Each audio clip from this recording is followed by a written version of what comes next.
ایک لمحہ تمہیں ایسا بھی میسر ہونا چاہیے اپنے اوقات زندگی میں جس میں تمہارے اور تمہارے رب کے درمیان کوئی بھی نہ ہو.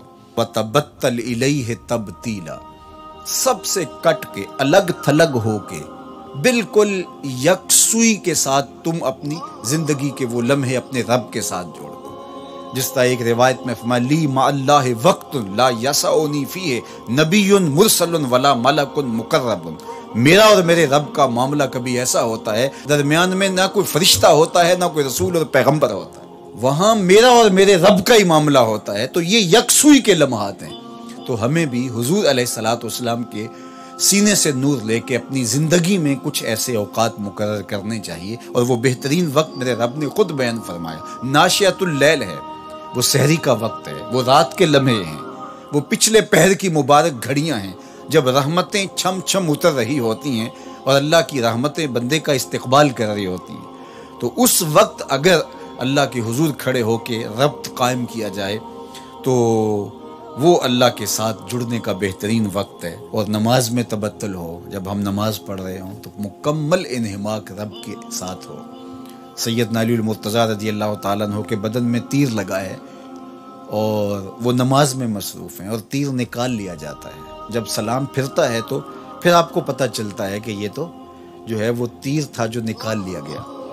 تو یہ انہماک ہے، رب کے ساتھ انہماک. اور وہ فرمایا گیا حدیث جبریل میں کہ اپنے رب کی اس طرح عبادت کرو کہ گویا تم اسے دیکھ رہے ہو. اور اگر یہ کیفیت پیدا نہیں ہوتی تو کم از کم یہ کیفیت تو ہو کہ وہ تمہیں دیکھ رہا ہے. فَاتَّخِذْهُ وَكِيلًا، اور اسی کو کارساز بناؤ، اسی پر توکل، اسی پر بھروسہ، اپنے امور اسی کے سپرد کرو.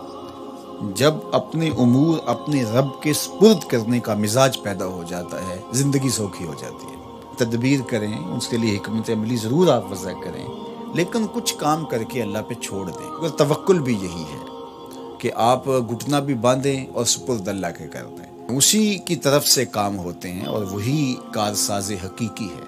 تو فرمایا کہ فَاتَّخِذْهُ وَكِيلًا، اسی کو کارساز بنا لیجئے اور اسی پر اپنے کاموں کو چھوڑ دیجئے.